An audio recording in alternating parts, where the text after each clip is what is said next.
Welcome, I am David. I'm a bookseller at Literati bookstore. We are so pleased to welcome Mariama J Lockington in support of In the Key of Us, joined in conversation by a panel featuring Gillian McDunn and Jasmine Warga, moderated by Lisa Moore Ramée. And just a quick webinar overview for our attendees. The chat is closed, but you can keep the chat window open as I will be dropping links to purchase the book from Literati throughout the event. The Q&A is accessible and we encourage you to submit questions. Live transcription is available from your toolbar as well. And we are recording the event tonight, so if you're watching us later on YouTube, the links to purchase books are in the description. Just a quick reminder, you can also shop for more books at literatibookstore.com to have shipped to your home anywhere in the United States. And if you live in Southeastern Michigan, our doors are open to the public for in-store shopping. Most of all, we'd like to thank you for your attendance this evening, morning, afternoon, wherever you are. Thank you for being here. And now allow me to introduce tonight's author and our moderator. Mariama J Lockington is an adoptee, writer, and nonprofit educator. She's been telling stories and making her own books since the second grade when she wore shortalls and flower leggings every day to school. She's the author of For Black Girls Like Me, her middle grade debut, as well as a poetry chapbook, The Lucky Daughter. Mariama holds a master's in education from Lesley University and master's in fine arts and poetry from San Francisco State University. She lives in Lexington, Kentucky with her partner and dapple-haired dachshund, Henry. Joining her is Jillian McDonne, the author of These Unlucky Stars, The Queen Bee and Me, and Caterpillar Summer, which received 2-starred reviews and was selected for the Texas Bluebonnet Award Master List and Kirkus Reviews and Parents Magazine Best Books of the Year's list. When she isn't reading or writing, she's probably baking gluten-free treats, traveling, or spending time with her family. She lives near Raleigh, North Carolina with her husband and children and a very silly dog named Friday. Jasmine Warga is the New York Times bestselling author of middle grade novels Other Words for Home and The Shape of Thunder. Other Words for Home earned multiple awards, including a John Newbery Honor, a Walter Honor for Young Readers, and a Charlotte Huck Honor. The Shape of Thunder was a School Library Journal Best Book of 2021, a finalist for Barnes & Noble's Children's and Young Adult Book Award, and has been named to several state reading lists. She is also the author of young adult books My Heart and Other Black Holes and Here We Are Now, which have been translated into over 20 different languages. Her next novel, A Rover Story, will be out on October 4th, 2022. Jasmine currently teaches in the MFA program at Vermont College of Fine Arts. Originally from Cincinnati, she now lives in the Chicago area with her family in a house filled with books. And moderating tonight is Lisa Moore Ramée, who was born and raised in Los Angeles and now lives in Northern California with her husband, 2 kids, 1 obnoxious cat, and a sweet dog.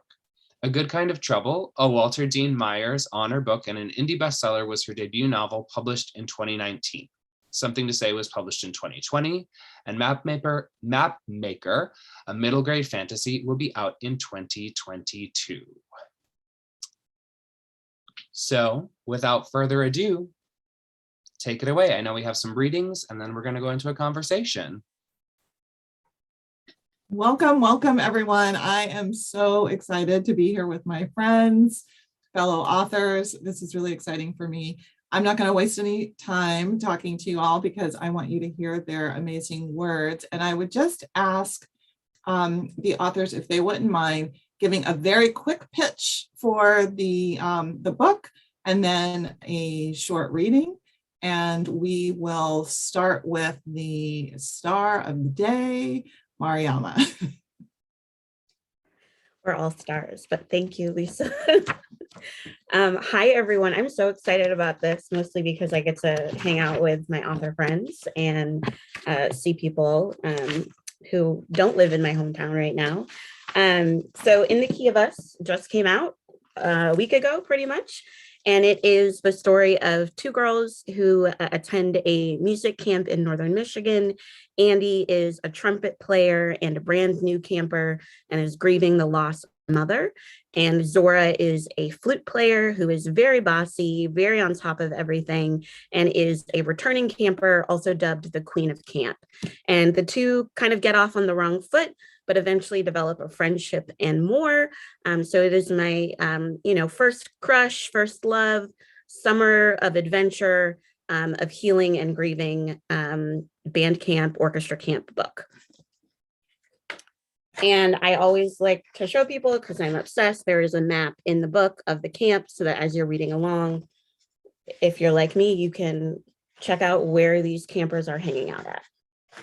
And I'm just going to read, I think I'm going to read. So there are two main characters, and then actually there's a third voice that comes in the book, and that's the camp itself. And so I'm actually just going to read the first piece in the book, which is the camp speaking to us through a poem. And the camp speaks to us a few times throughout the book at key points in the story. So prelude, harmony, music, camp. I get lonely too, especially during the long winter months when the lake freezes over and all I can see for miles are the little hills of white snow heaped on cabin roofs, the amphitheater chairs, the kayaks and canoes at the dock.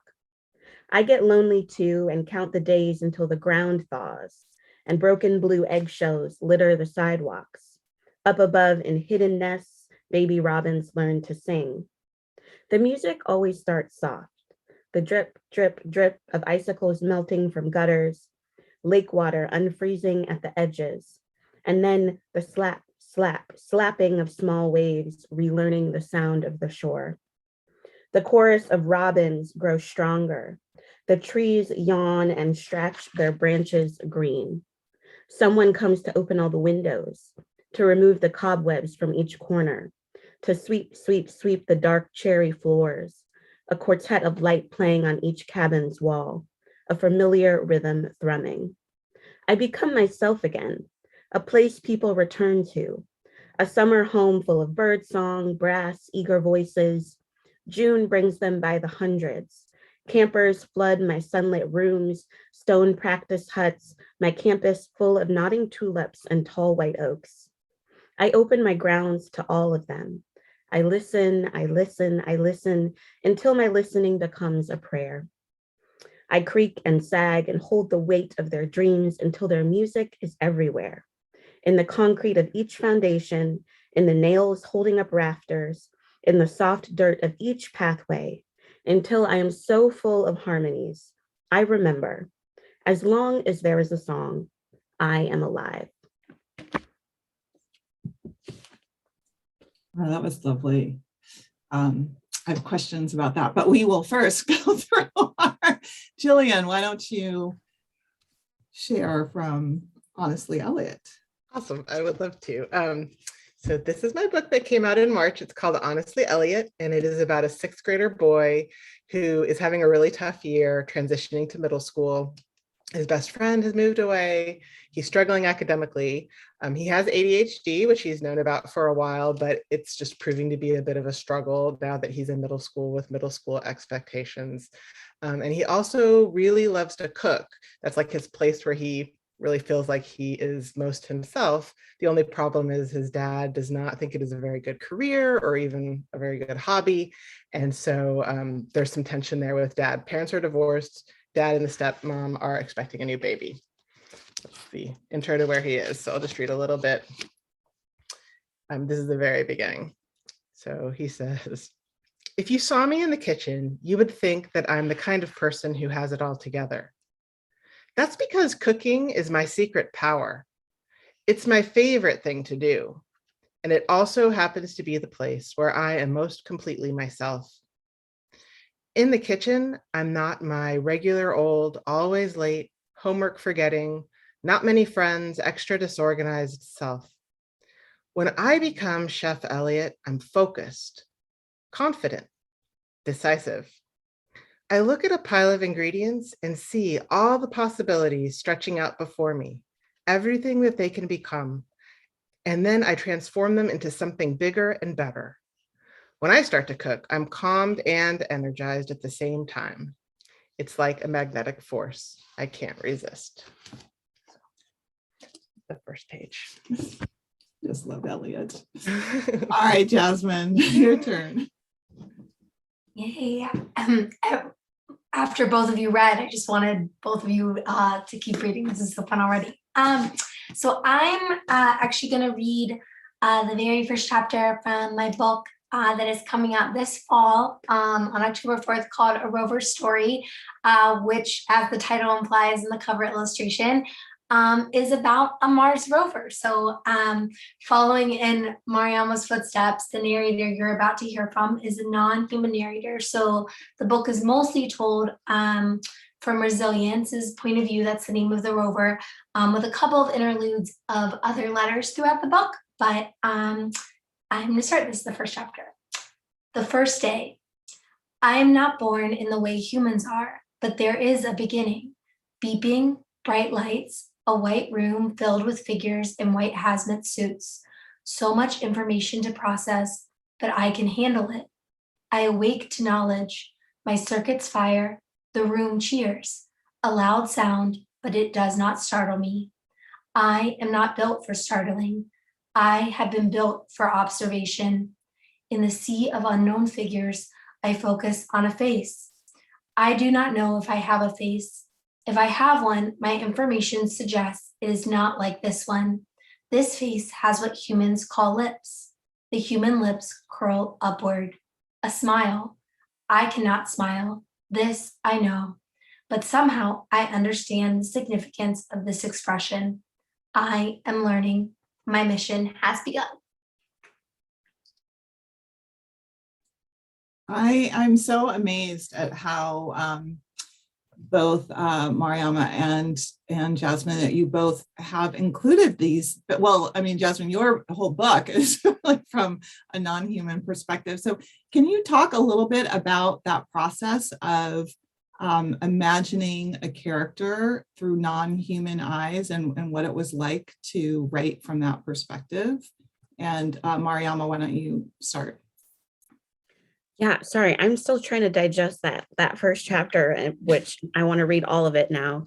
I just love the idea that we get sort of the origin story and the birth of this rover. So thank you, Jasmine.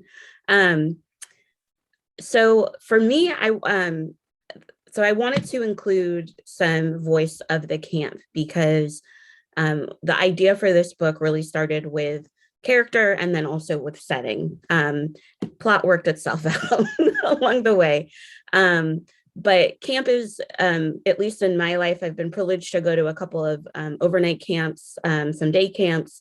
And it's such a specific, in some ways they all feel very familiar, but there are also these very specific landmarks and very specific traditions that happen at each camp. And everything is sort of, you're in a bubble and maybe you're only there for a week or 3 days, but everything feels so heightened. And, you meet someone and you're instantly friends or enemies, maybe.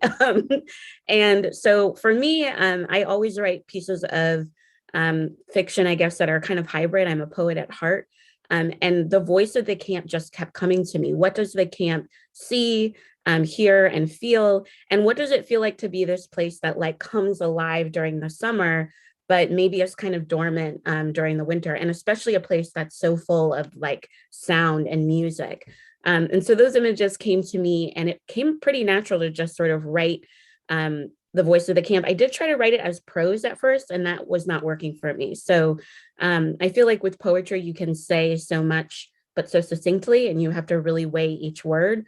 And so I had a lot of fun. I think I would have kept writing pieces from the camp's perspective, but we hear from the camp 4 times, and the book is told in 4 weeks. The girls are at camp for 4 weeks, and each week we hear from a different girl. They go back and forth. And so the camp becomes this other voice, this grounding voice within the story. I loved the sections that were from the camp. And when I first read it, I was like, oh, of course Mariama did this. And of course it's brilliant and feels exactly right for a book that's about place. And I feel like a long time ago, somebody told me this quote that poetry is like the compression of language, but the expansion of meaning. And I feel like that's exactly, how those excerpts function in your beautiful book. I love that. For me, with the non-human narrator, it came from a very human place, and that it came from my daughter. So in the summer of 2020, my daughter comes up to me and is like, can we watch the Rover launch? And at this point, like, I knew what a Mars rover was, but I didn't really know anything about them. It wasn't something that was a specific interest of mine. I had no idea the new rover was even launching that day. But I think she had heard about it on one of the many like Zoom activities I tried to sign them up for to like get a moment to myself. So I was like, oh, this is great. This is like a screen activity that feels educational. So which was all that I was searching for 2020. So we were watching the launch together, and we watch as the rocket that's holding the rover lifts into the air, and me and my other daughter start clapping. And I was immediately like pretty moved by the whole thing. I think that especially in 2020, it just felt like such like a bright light, this idea that when the whole world felt terrible, there was still like some kind of exploration going on and human ingenuity and all these things. But the daughter who had asked to watch the launch is looking really concerned, and she turns to me, she's like, do you think the robot is scared? And I kind of saw the story there, because I started wondering about, what does it mean to be scared? What does it mean to love? What does it mean to have any of these human emotions? And so, in lots of ways, writing a non-human character forced me to think more deeply about kind of what does it mean to be human. It was really fun. And I agree with Mariama a lot about format. So a Rover story is technically in prose, but it's sort of like prose poemy, if that makes sense, in that there's lots of line breaks. It's really sparse language, because I think you are always trying to find that right language to create this voice that is a little bit different from the narrators that I'm familiar having, like that I've written before. Yeah, well, and just beautiful words. So I want to transition to something that's very human now. Jasmine, I'm going to have you focus on The Shape of Thunder as we go through this next question. But, one of the things that is distinctive about these stories is that there is, certainly a focus on some mental illness or mental difference, we might say. You all chose to include references to therapy, and in some cases even showed therapy appointments that the main character was having. And so I wanted, if you wouldn't mind, if you could all talk about how, the decision to include those issues into a book, why do you think that's important? And also why the inclusion of therapy and seeking help. And Jillian, we'll start with you. Yeah, that is a good question. So I mentioned that Elliot, he has ADHD, and he's struggling with where he is in life right now. And a big problem he's having is just that he and his dad are not communicating. And some of his struggle is represented by the fact that we know very early on in the book, Elliot refers to something he calls the incident. And he says he doesn't want to talk about it. He won't even talk about it with his therapist. We just know that it involves something, that he feels very, very bad about. He feels very ashamed of.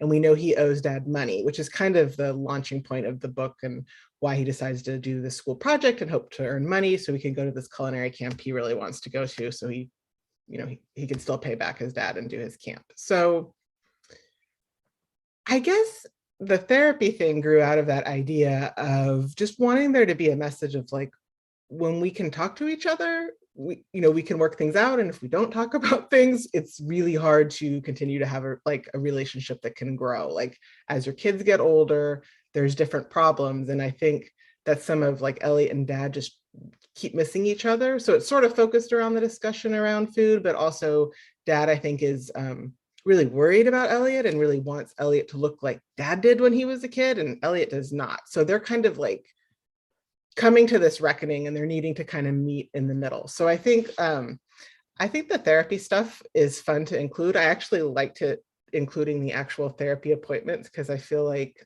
some of that stuff people can take away from, and counselors at schools especially have said, hey, thanks for like putting some, like in Caterpillar Summer, there's a whole thing about belly breaths, and people are kind of like, yeah, cool, thanks for putting those strategies in there. That's really helpful for us. But I think it's helpful for me. It's stuff that was never really discussed in my family growing up. So I guess I just think the more we can get those topics like out there to be discussed and see other characters like grappling with them, the healthier it is for everybody.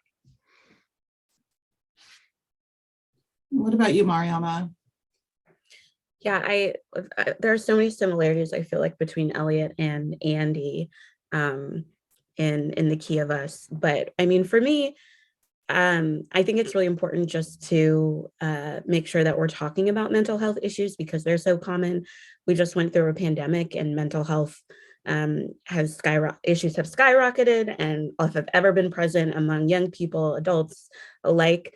And there's such a stigma around talking about it sometimes. And so I think the more that we can infuse stories for middle grade, for young adult, with depictions of therapy, with depictions of young people seeking, asking for help, making mistakes as well, I think the better. In The Key of Us, my two main characters are both sort of struggling with different things. Andy, my trumpet player, is grieving. She's lost her mom less than a year ago.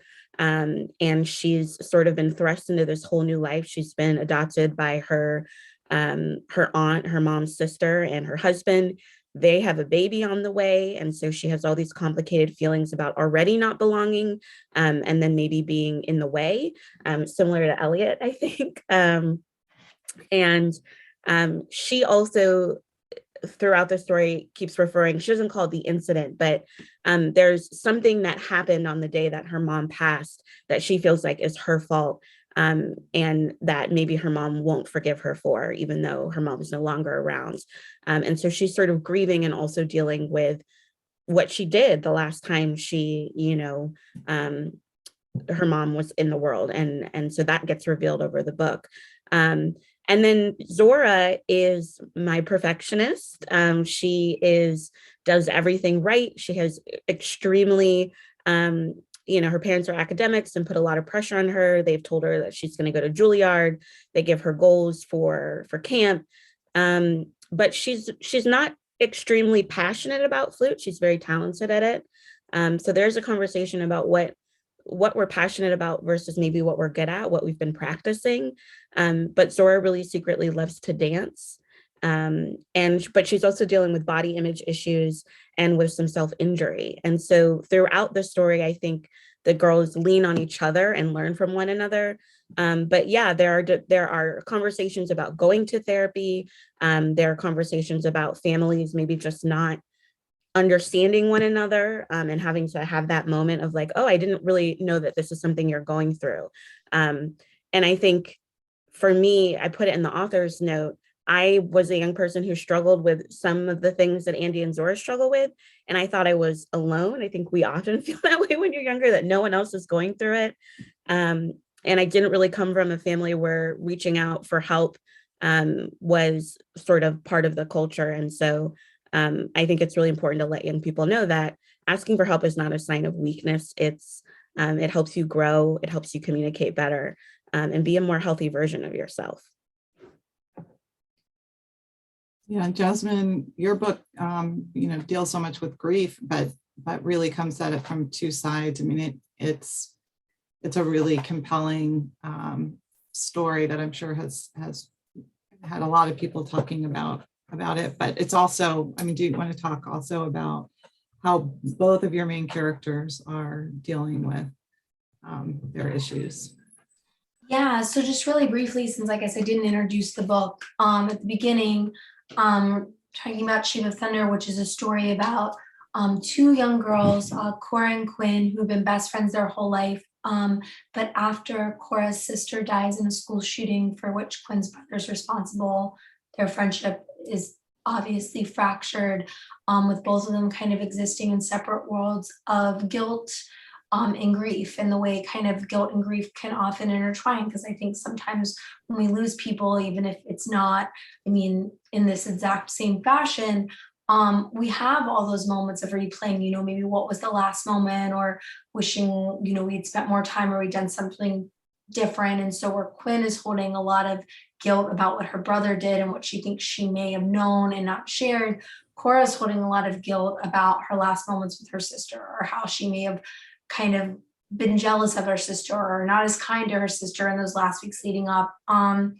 I think grief is something that I've experienced a fair amount of in my life. And so I think it's something I return to in writing as a way to think about it. I think oftentimes we write our way back into some of those messy emotions we have when we were younger, like Mariama is saying, when we didn't quite understand or know. And I think that is definitely why I include mental health in my books, because when I was younger, I had no idea that anyone else felt this way. And I remember not understanding for a long time what a panic attack was, like literally thinking there was something wrong with my heart and my chest, and not understanding that could come from like a mental space. And so I feel really passionate about talking with kids, about being really open about mental health and the way it can intersect with other like health ailments, just because that's something like I had no vocabulary for, no awareness of as a kid. And I also think that lots of times kids, especially for me, like in immigrant families, there's this idea that there's a lot of pride and resiliency, right? Which is a really important character trait, but I think it can also lead to this idea that everything should always be okay, or at least you have to act like everything's always okay. And so, Jillian and Mariama have already said, wanting kids to know that it's okay sometimes to not feel okay, and there are people out there who want to help and can help, which is something I definitely didn't understand when I was 11 or 12.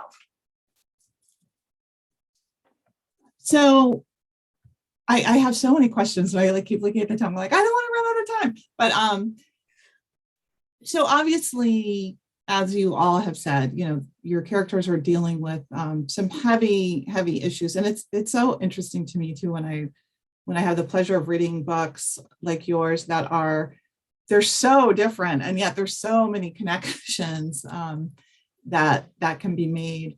One of the really lovely connections is that even though, these kids are going through some things, some pretty major things, that all of them have like something that, brings them joy to some degree. Well, maybe not all of them. I'm thinking of the Shape of Thunder. There may be one character that really has a hard time with finding joy, but can you talk a little bit about that, about the inclusion of that piece as well, of finding the thing that is gives your character a place of peace and satisfaction and perhaps joy as well. Jillian, you should start. I want to hear about. Go ahead, Jillian. Elliot. All right. So I actually love this question because I love talking to kids and to anyone, I guess, about how authors tend to work 2 years ahead or so. And so when I talk to kids, I'm like, so what was going on like 2 years ago, like March 2020? And they're all kind of like, I don't know. The teachers are like, pandemic. So I knew before I started writing Honestly, Elliot, that I wanted to write a book from the perspective of a boy, and then I knew he would like cooking. But then when I was going through, the early stages of lockdown, especially when things, it was very isolating, like intentionally isolating, but very emotionally isolating. And I found myself really wishing for that community. And like, I would sort of like daydream about like having people over for a dinner party. And I guess that sort of came out more in the book than I initially had imagined with Elliot really wanting to find his community through. So he does already love to cook, but some of the journey is sort of finding the people to cook for. Like early on, he has this cookbook called Cooking for a Crowd, and you feel like it's kind of this like abstract concept for him, and then you're kind of, I hope, rooting for him to kind of find his crowd as he's going along, because joy is important. So in short.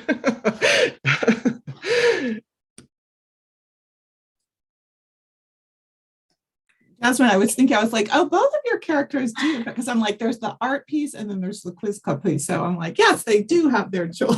Yeah. And I definitely think it's always important that I want to write characters that I hope are also bigger than the struggles that they face, that they don't just feel like, chess pieces that are being put into these really difficult situations, but people who have full lives outside of the trauma that they've had. And I think that's a really important thing to represent in books. But the other thing that came to my mind, which I think is a little different than the question you're asking, but I'm going to say it anyways, is especially in a book like Shape of Thunder, which is about grief. I think what both girls circle back to, though, is this understanding that grief is a facet of love, and leaning into that idea that love still exists, even when the person that you love is gone. And what do you do with that love, and how do you honor that love and keep that love as a way of feeling still close to that person? I think that's a conclusion both girls sort of reach by the end of the book, which is a different form of joy. It's not joy in the way of, having quiz team in the way that is for Cora or Quinn's art, but is this understanding that, things can be complicated, even really difficult things. There's that aspect to it of understanding, that connection between grief and love. I love that too, because I think, Andy and I almost said For Black Girls Like Me, that's not the book. Andy in The Key of Us, I'm still getting used to it. Andy in The Key of Us is deeply grieving, right? And is having anxiety attacks, and she's trying to get back to what she calls her soul sound. She loves playing the trumpet. She's deeply passionate about it. But since her mom passed, she can't really get to that place where she feels free and fluid within the music. But I think along the lines of what you're saying is grief is not something that like ends. It's not like you get over ever losing someone in your life. But it becomes part of who you are, and lives alongside all of the joy and the love and the memories that you maybe have of that person. And so I think part of Andy's journey is, trying to realize all the wonderful parts of her mother and all the hard parts of her mother and their relationship, and trying to find a place where she can get back to that love of both playing music, and then of learning to not let go of, but live alongside that sort of grief, that shadow of her mom. But obviously music is something that kind of grounds the two characters in the book. Although, again, like I said, Andy really is passionate about music and Zora is really talented at it, but she loves to move her body. She loves to make up dances to things, but she's sort of keeping it secret because she doesn't feel like it's an acceptable thing for her to want to do, and has sort of been given the message by society and her parents that she shouldn't enjoy those things. So I had a lot of fun playing with those two things. I wish I was a dancer. I'm not. I mean, I'd like to dance, but I wish I was a dancer in some ways. So it was fun to sort of embody that love for Zora, and have her find joy in that, and also have Andy be someone who pushes her towards, well, why do you do this thing if you don't love it, right?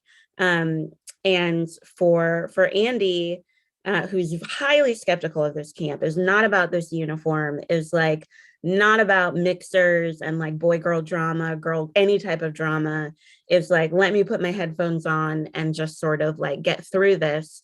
I think Zora pulls her a little bit out of her shell, and helps her sort of realize that she can still be herself, but also be a part. She still belongs, right? Like she's having a hard time feeling like she belongs. So similarly, I always, I think my characters always go through hard things. Like that's just where I live as a writer. That's where I was as a kid.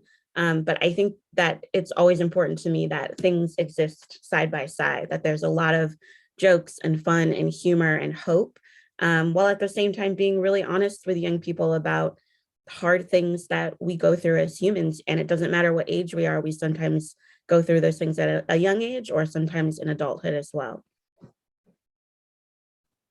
Yeah, for sure. And one of the things, I feel like I always run out of time for this really important question. I want to talk about craft a little bit, because you're all doing some really heavy lifting in these books, and I want to hear about your process. And so I want you to tell me two things. One is I would love for you to share either your favorite book from childhood, or just if you can't think of one, just like the type of books that you like to read when you were young.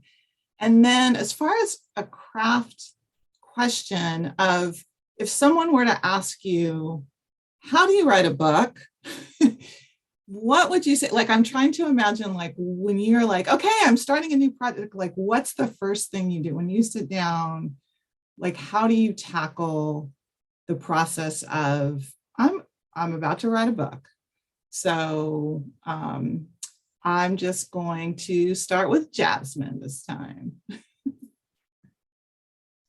All right, so for the first part of the question, which is of the childhood books, I'm going to save Anne of Green Gables for Mariama, and I'm going to choose a couple of other books. I always share, actually, at school visits, I named some of my favorite books from when I was a kid, such as Roll of Thunder, Hear My Cry, The Giver, Ella Enchanted, Bridge to Terabitha, and I put them all on the screen. They show that they don't really have an obvious connection, right? They're kind of different in genre and even tone and feel, but I think that what connects all of them from looking back at them as an adult is they were books that really trusted their reader and asked really big questions of the reader that covered really like difficult things and sort of really made you wonder, you know, what would you do if you were in those characters' shoes? And I think I was always hungry for that. I was always hungry for books that I felt really trusted me as a reader and really wanted to like engage and have this discussion. And so I think that now I'm kind of gravitate to that's sort of what I am always aspiring to do when I sit down to write a book, is to write a book that honors the role that the reader plays in this work that we do, right? That we're only half of the equation, right? The reader brings like their imagination and their questions and their feelings, and really trying to think about that. So for me, writing a book is a really messy process. It also starts like with questions. So like, as I shared about the question my daughter asked me, and from that first initial question, so maybe it's sort of, you know, what does it mean to feel? What does it mean to be scared? Or for The Shape of Thunder, why have we normalized this type of violence? Like, why as a country are we so hyper about something like a potential threat of terrorism, that we've changed our entire travel system, you know, all this stuff. But this type of violence, we act like there's absolutely nothing we could do. We have no idea why it's happening.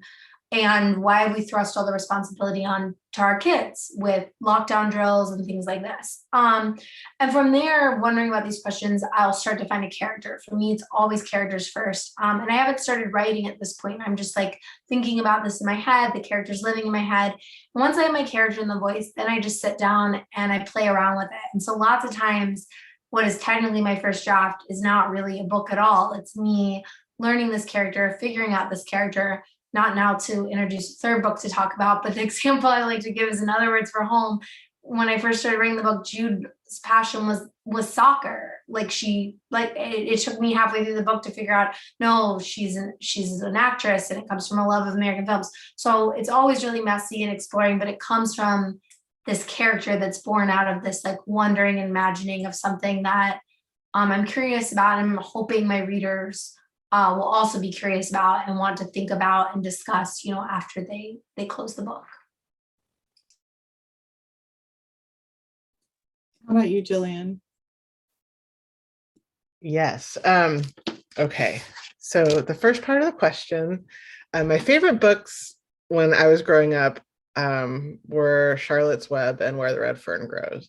And I always feel like, especially Where the Red Fern, exactly, it's a very divisive book in some ways. And actually in my book coming out next year, the two main characters, it's a brother and a sister, and the brother is reading, it doesn't say what book, but the girl is a narrator. She's like, he's reading it again, like it's a book with an animal on the cover, and you know it dies at the end, like, and then she starts kind of like poking, like, what, like, why are you reading it? You know you're gonna cry again, like this is just gonna take you through it. And her brother named Davy, he's like, you know, it's not just a sad book the whole time. Like I wouldn't feel sad like this if I didn't really care about these characters, and there's like happy and sad stuff together. It's not just sad the whole time. So I'm definitely a Davy. I really like a book that will make me cry, but give me that full range of feelings. And I'm just very willing to go like with an author that I trust, like wherever they want to take me with that stuff. So I think those are the books that I'm really drawn to now. Hopefully those, like,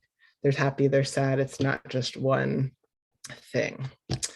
So I also feel like process-wise, I love this question, but I also have to say that like my process is evolving. So it's not really like I have like the one way that works. What I'm learning is that I do best when I think about it for like a long time, like 6 months. and I have like random notebooks that I jot things down in, but I don't necessarily refer to them again when I actually start drafting. It's just like I dump things in there and then keep thinking. And then I have a pretty like, I like to have a pretty good outline. I like a map. So I probably spend 3 to 4 weeks making that outline. And then when I draft, it's pretty fast. So like 4 to 6 weeks. I tend to underwrite. So it's usually pretty tight and needs to get expanded a little bit. And then my editor, who's wonderful, we usually go back a few times. I got a little obsessive about next year's book. I will just go on record as saying that I actually, there's an author named Roseanne Perry, you might all know. I follow her on Instagram, and she was like, showed her process, which is she prints out, she's like toward the end, she prints out the whole book and then she highlights every verb. And I was like, oh my gosh, I'm definitely not doing that. But then you're like, the next day I was like, you know what, I'm going to do that, but my printer is terrible. So I was like, I'll just try this for a few pages. I took out a notebook and I started writing down every verb, like just writing all the verbs. And I was like, oh, this is kind of cool. You actually find out if you've repeated something, and like kind of cool. And like, I did the whole book just writing all the verbs. Anyway, I took a video of it and sent it to my editor. I can tell she's just like, I mean, okay. Anyway, that next year's book is really important to me because it's just super personal. So that, I don't know that I will do that again, but I think it's really, I love hearing people talk about process. I just think I really love like just the topic of creativity, and I tend to be a very results oriented person. So I think I'm like studying process to kind of try to get that it's not just about the destination, it's about getting there. So yeah, that's where I'm coming from on that. I may be in that spot right now with my third book. I'm working on a final draft, and it's poetry. It's a novel in verse, and I have printed it out, and it's not a highlighter, but with a pen, and I'm like circling adverbs and looking for words that I repeat often. I feel like as a poet, there are images and words that I go back to again and again. And yeah. Like, I'm like, how many times have you put moon in this manuscript, like, or a metaphor about the, like, take it out. I know. Well, I know we all know you like stop reading it after a while when you've worked on it too long. But when I did this is so embarrassing. I had 2 sentences next to each other and they both used the word disembarked. Yeah.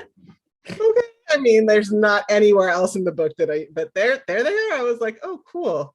Guess for anything, I didn't have to deal with the copy editor like highlighting that aggressively for me.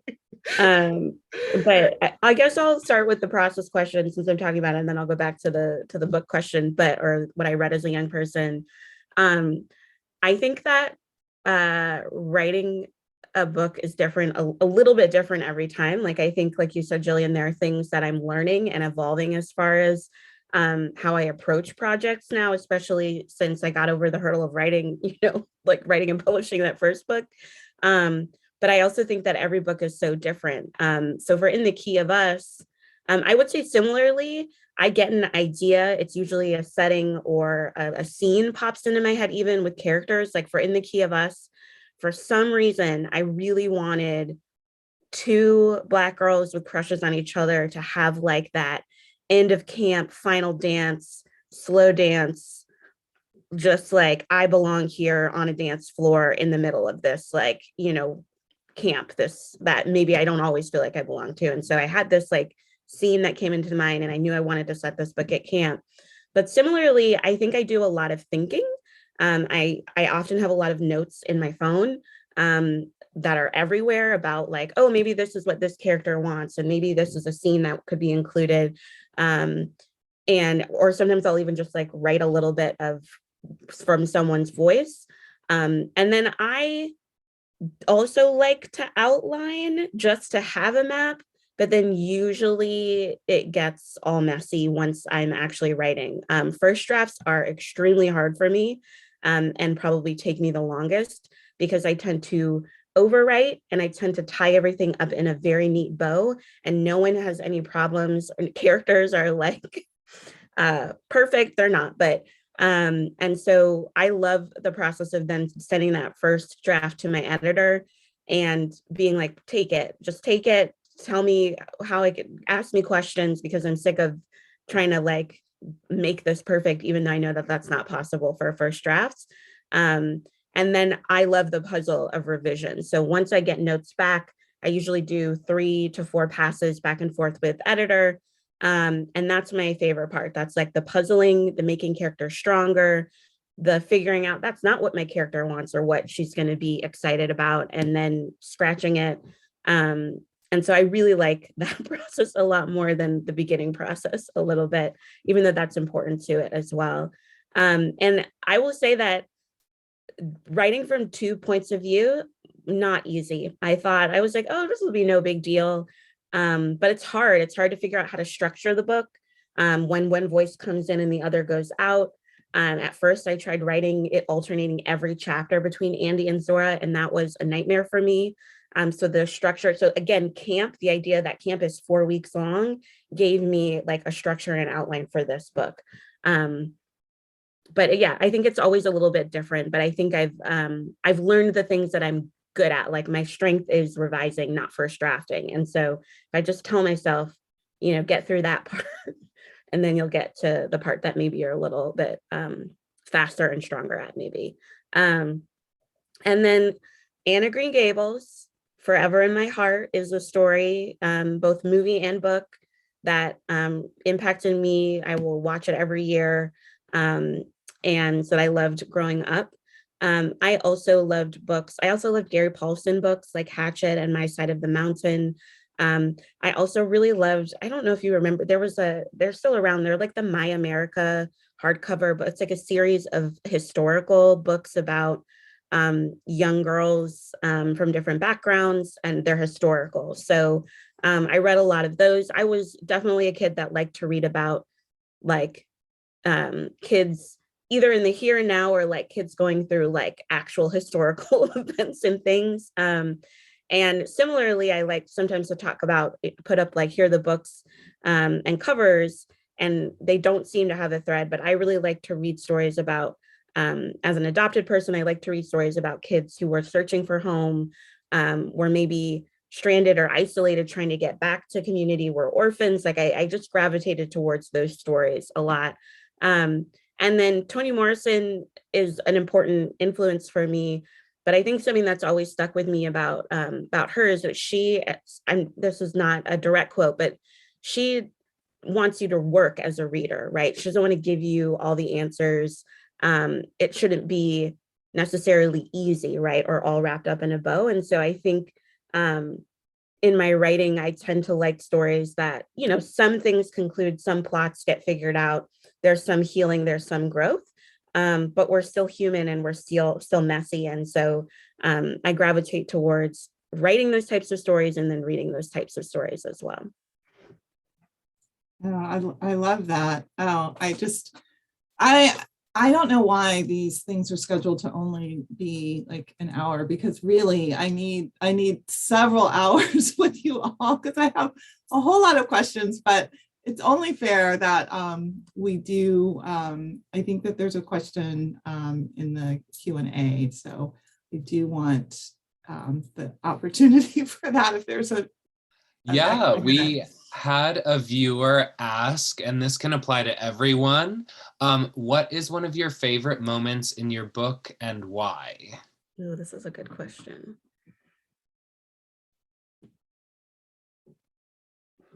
I can answer really quickly. I mean, I talked there, well, I don't want to, okay, I won't spoil something, but one of my favorite moments in the book is the scene that you see depicted on the cover of the book. So the other thing about this book is I wanted Black girls to be like in nature, outdoors, doing adventurous things.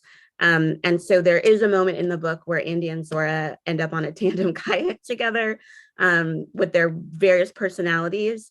And they end up in the middle of Lake Harmony, which is, you'll see on the map.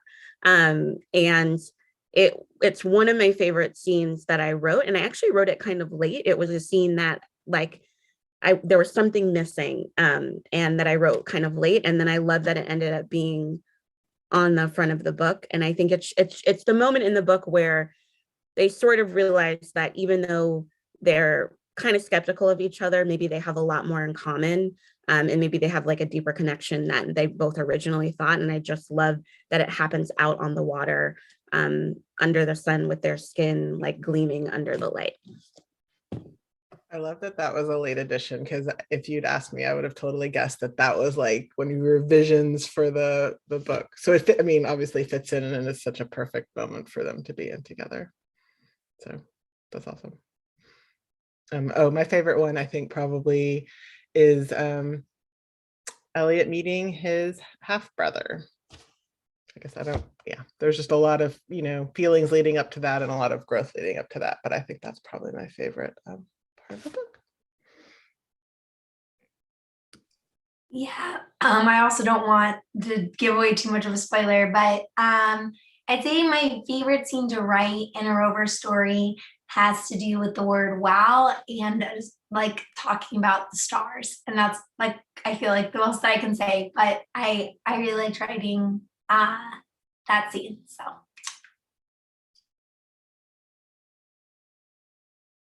Basically, everyone needs to go read all the books so that you can understand exactly what we're talking about. And I personally had one question for you, Mariama. So there's this like semi-famous Carrie Fisher quote, like, take your broken heart and make it into art.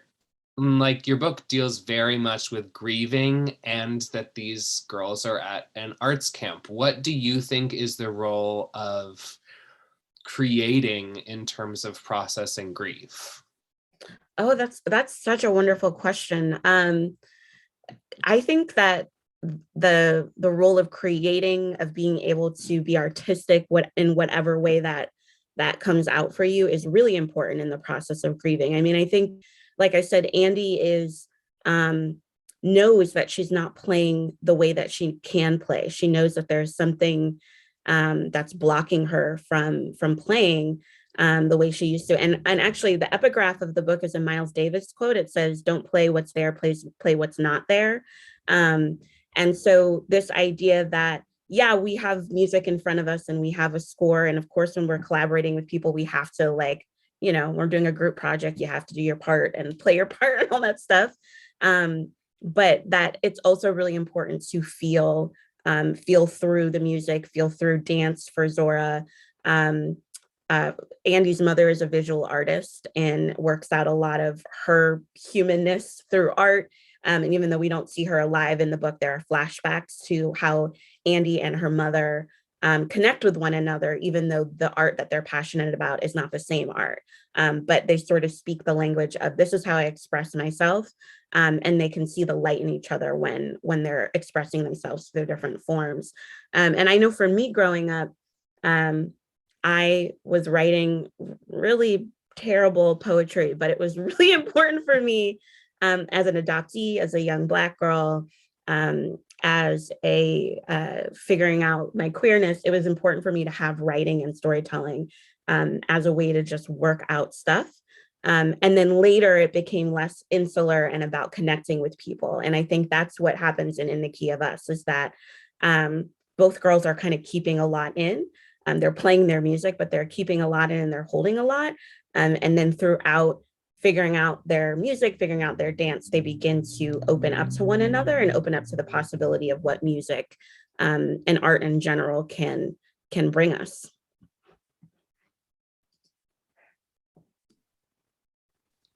That was a great answer. I love that. And on that note, we are reaching the top of the hour. So I'm going to wrap things up here. I know, brief discussion, but you all just really could talk for hours, I can tell. And it's wonderful.